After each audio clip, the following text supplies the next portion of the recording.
Petrol ಹಾಗೂ diesel ದರ ನಿರಂತರವಾಗಿ ಏರಿಕೆ ಆಗ್ತಲೇ ಇರುವುದರಿಂದ ಎಲ್ಲ ಉತ್ಪನ್ನಗಳ ಸಾಗಾಣಿಕೆ ವೆಚ್ಚದಲ್ಲಿ ಏರಿಕೆ ಕಂಡು ಬರ್ತಿದೆ.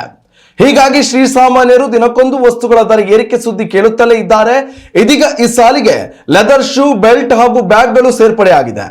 ಸಾಗಾಣಿಕೆಯ ವೆಚ್ಚ ಹೆಚ್ಚಾದ ಹಿನ್ನೆಲೆಯಲ್ಲಿ ಹಳೆಯ ದರದಲ್ಲಿ ಲೆದರ್ ಉತ್ಪನ್ನಗಳು ಮಾರಲು ಸಾಧ್ಯವಿಲ್ಲ ಎಂದು ವ್ಯಾಪಾರಿಗಳು ಅಭಿಪ್ರಾಯ ಹೊರಹಾಕುತ್ತಿದ್ದು, ಮಧ್ಯಮ ವರ್ಗದ ಜನತೆಗೆ ಮತ್ತೊಂದು ಬೆಲೆ ಏರಿಕೆಯ ಬಿಸಿ ತಟ್ಟಿದಂತಾಗಿದೆ. ಶಾಲೆಗಳು ಆರಂಭವಾಗುವ ಈ ಸಂದರ್ಭದಲ್ಲಿ ಶೂ, ಬೆಲ್ಟ್ ಹಾಗೂ ಶಾಲಾ ಬ್ಯಾಗ್ಗಳ ಖರೀದಿ ಪ್ರಕ್ರಿಯೆ ಕೂಡ ಹೆಚ್ಚಿರ್ತದೆ. ಈ ಸಮಯದಲ್ಲಿ ಲೆದರ್ ಉತ್ಪನ್ನಗಳ ಬೆಲೆ ಏರಿಕೆ ಕಂಡಿದ್ದು ಪೋಷಕರಿಗೆ ಶಾಕ್ ಆಗಿದೆ. ಲೆದರ್ ಉತ್ಪನ್ನಗಳು ಬಹುತೇಕ ಹೊರ ರಾಜ್ಯದ ಕಾರ್ಖಾನೆಗಳಲ್ಲಿಯೇ ತಯಾರಾಗುತ್ತಿರುವುದರಿಂದ ಸಾಗಣೆ ವೆಚ್ಚ ಮಿತಿಮೀರಿದ್ದು ಲೆದರ್ ಉತ್ಪನ್ನಗಳ ಬೆಲೆ ಮೇಲೆ ಶೇಕಡಾ 16ರಷ್ಟು ಏರಿಕೆ ನಿರೀಕ್ಷಿಸಬಹುದಾಗಿದೆ.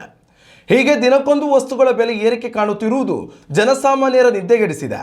ಇದೇ ರೀತಿ ವಸ್ತುಗಳ ಬೆಲೆ ಏರಿಕೆ ಆಗುತ್ತಲೇ ಹೋದರೆ ಜೀವನ ನಡೆಸುವುದು ಹೇಗೆ ಎಂದು ಸಾರ್ವಜನಿಕರು ತಲೆಕೆಡಿಸಿಕೊಳ್ಳುವಂತೆ ಆಗಿದೆ. ಮೊದಲೇ ಮುಟ್ಟಿದ್ದೆಲ್ಲ ದುಬಾರಿ ಎನ್ನುವಂತಹ ಈ ಕಾಲದಲ್ಲಿ ಇದೀಗ ಚಿಕ್ಕ ಪುಟ್ಟ ವಸ್ತುಗಳು ಬೆಲೆ ಏರಿಕೆಯ ಶಾಕ್ ನೀಡುತ್ತಿರುವುದು ಜನಸಾಮಾನ್ಯರ ತಲೆನೋವಿಗೆ ಕಾರಣವಾಗಿದೆ.